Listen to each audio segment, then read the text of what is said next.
Então, é você que vê provocações. Tudo bem, estamos aqui, vamos dialogar, vamos ver sua cabeça, seus pensamentos, se ainda ajuda você, porque você nos ajuda muito. A gente fala assim para ser gentil, hein? Você não ajuda muito em nada. Bom, um programa Provocações é um programa que, entre outras coisas, ele procura lembrar às pessoas que existem para o Brasil e para o mundo outros espaços, outros cenários possíveis. Se vamos conhecê-los, é outra história. Mas é preciso saber que são possíveis, sem o quê? A mediocridade nos levará de vez ao abismo das certezas.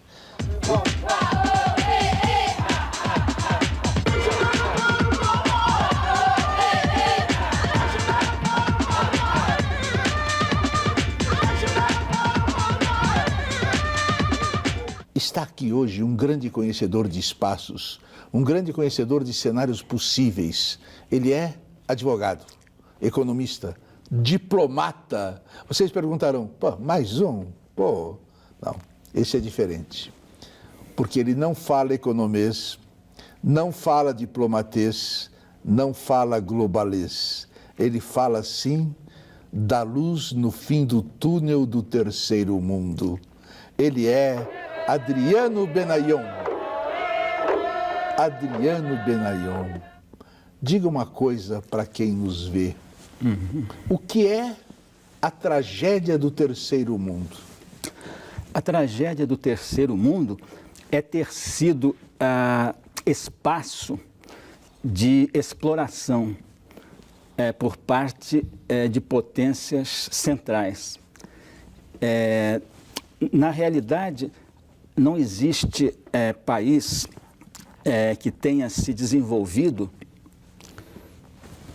que seja, portanto, desses que orgulhosamente é posto ali, chamado de primeiro mundo.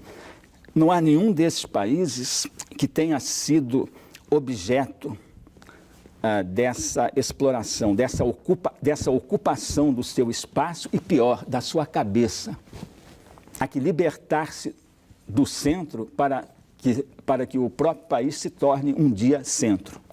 Você tem essa esperança? Essa questão do futuro não é bem comigo. E o profeta, a meu ver, o profeta é aquele que entende o presente.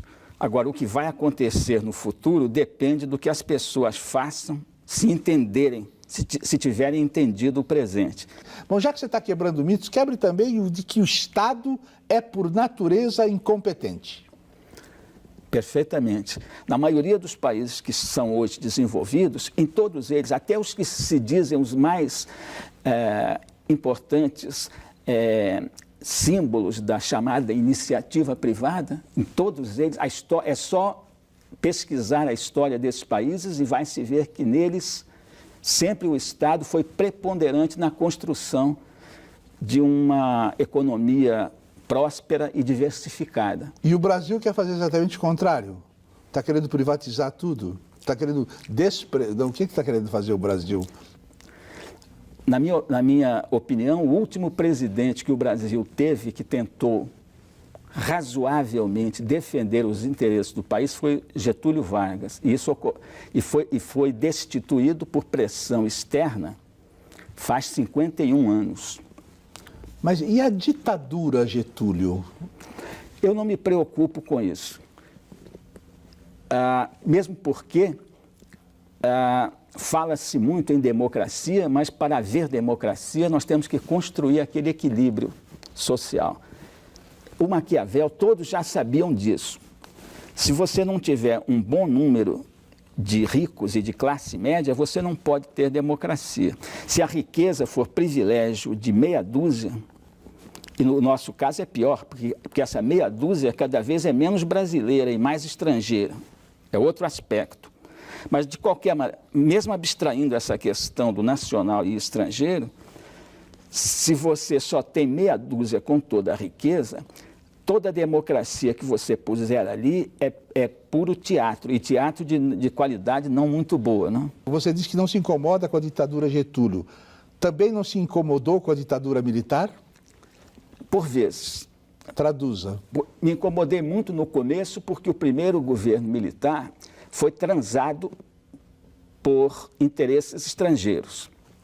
As transnacionais que haviam entrado com os incentivos absurdos do governo títere que surgiu após o Getúlio e depois também com o Juscelino, quer dizer, elas tinham entrado aí, começado a entrar em grande escala aí, e o que acontece com o governo militar? Rebenta-se com grande parte das empresas nacionais para que o terreno seja ainda mais facilmente ocupado pelo capital estrangeiro. Com isso, matando, torturando, também todas as coisas que a ditadura militar fez. Exatamente. Essa área terrível, chamada Fazenda e Banco Central, aquilo é o que os franceses se chamam em francês uma chasse gardée. Qu'est-ce que ça veut dire? É uma área de caça reservada. Ali só caça o proprietário. É área reservada, né? Chasse gardée, quer dizer, caça guardada, né? Quer dizer, essa área chamada Ministério da Fazenda e adjacências, né? Secretaria do Tesouro, Planejamento, às vezes, né? E Banco Central, essa área é do poder financeiro mundial, anglo-americano. Isso aí, não sei se nem com o Getúlio ele conseguiu preservar totalmente disso.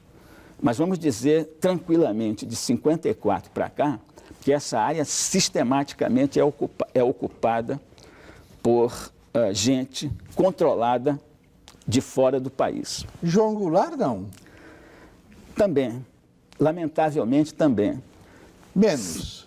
Pode ser menos, mas, por exemplo, Santiago Dantas, por exemplo, esse negócio de dizer que é esquerda não adianta. Eu não tenho preconceito, nem essa coisa de direita, esquerda. Quer dizer, é o que as pessoas dizem e são ideias. Você não tem preconceito entre nazismo? Não, nazismo é outra coisa. Mas, quer dizer, direita, esquerda, eu não tenho tanto preconceito. A direita não cai para o fascismo? Não necessariamente, como a esquerda também não necessariamente cai para os seus extremismos, né? Aliás, é um papo que eu gosto até de evitar, porque essa coisa, sabe por quê? Sabe por quê?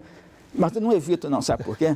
Porque exatamente essa dicotomia, essa briga de esquerda e direita, ela é um instrumento fantástico nas mãos do poder que nos domina. É possível crescer sem uma reforma agrária? É possível, mas não é recomendável. Cresce muito melhor e muito mais equilibradamente com uma reforma agrária, além de que é um instrumento importante também desse processo, que é o pressuposto do que eu chamo de uma verdadeira democracia, se houver. E por que nós, desde crianças, ouvimos falar que vai ser feita a reforma agrária e ela não é feita? Bom, porque como o processo é todo aí telecomandado para o subdesenvolvimento, eu não me surpreendo que não se faça reforma agrária como não se faz qualquer outra reforma de interesse do país, como essa reforma financeira, né? Uma democratização do espaço também. Porque o latifúndio, é interessante isso, né? Porque o latifúndio a gente visualiza, né? Porque a terra é extensa. Você diz assim, fulano de tal tem 50 milhões de hectares, né? A pessoa visualiza, porque é uma coisa material. Agora, precisa entender isso também no espaço, que é de outra dimensão, do espaço, por exemplo, da empresa industrial ou de serviços técnicos, por exemplo, né? ou financeiro, nos bancos.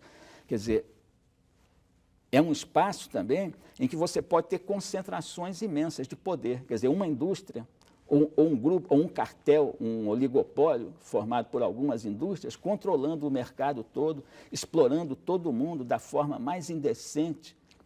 Mas a exploração desse sem terra não é pior? É a mesma coisa, eu vejo. La même chose? La même chose. Explica aos jovens, então, o que é globalização. Globalização, no conceito atual, no conceito que está aí, é uma nova forma do livre comércio, que foi a doutrina britânica do século XIX. Porque naquela época ainda não as condições técnicas ainda não permitiam que uma empresa industrial, por exemplo, fosse produzir, fosse ser o dono do capital industrial em outro país. Então, o principal agente da periferização era o comércio. Então, teoria do livre comércio, né? Que é sempre feito pela potência dominante, porque ali o Estado faz engordar os privados, aí os privados deixam de ser privados, passam a mandar no Estado. Esse é o fascismo. Muito bem. A partir desse momento, estamos no imperialismo que faz coisas incríveis, né? Fez um saque na Índia e em várias partes do mundo absolutamente fora de série. Também está relatado nos meus trabalhos. Muito bem, então, onde é que nós estávamos chegando mesmo? Eu até já me perdi. Globalização. A globalização, pois é. Então, atualmente, a globalização é uma, como é que eu vou dizer assim, é uma gazua que faz abrir todos os espaços. Por exemplo, propriedade industrial, então você fica obrigado a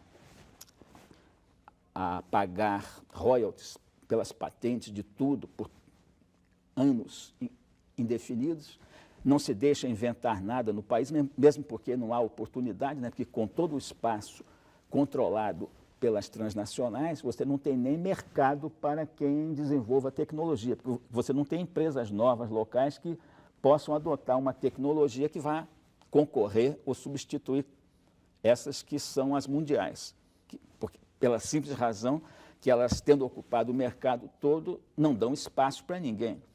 Como é que você vai competir? Né? Por exemplo, você faz um investimento de pesquisa e desenvolvimento, você vai levar 10 anos para ter um retorno. Como é que uma empresa pequena vai aguentar isso, estando o mercado ocupado por gigantes mundiais? Impossível. Quer dizer que globalização não é uma coisa útil? A globalização é uma coisa terrível. Nós só teremos desenvolvimento econômico, social e político, que tudo anda junto. Esse negócio de político e econômico separado é malandragem. Você acha que o poder sabe essas coisas que o senhor está falando? Algumas pessoas do poder devem saber. E atuam como? Atuam como profissionais. Como é que se chega ao primeiro mundo sem um avião para Miami? Quer dizer, fazendo aqui, nós podemos fazer aqui, é uma questão que eu digo, por exemplo, que a maior ajuda que o chamado primeiro mundo pode dar ao chamado terceiro mundo é deixá-lo em paz. Deixá-lo em paz. Esse negócio de cooperação internacional só se fosse recíproca, se fosse uma coisa igual. A chamada ajuda é um dos ardis mais terríveis para que o país periférico tenha a sua dominação cada vez maior, sofra uma dominação cada vez maior.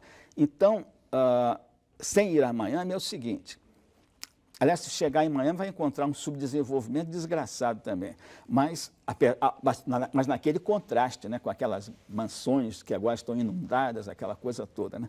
Mas vamos deixar a digressão de parte, senão vai o tempo todo aqui. Né?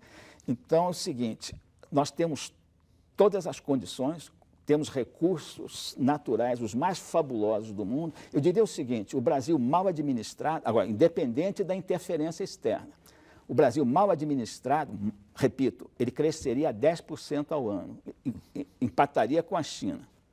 E como ele está bem administrado? Não, ele não está administrado, ele está desadministrado. Ele está administrado para ser subdesenvolvido. O Brasil, com a sua fabulosa dotação de recursos naturais, ele é objeto de sistemática manietação para que não os use, para que os deixe à mercê dos tais que se dizem de primeiro mundo. É isso aí.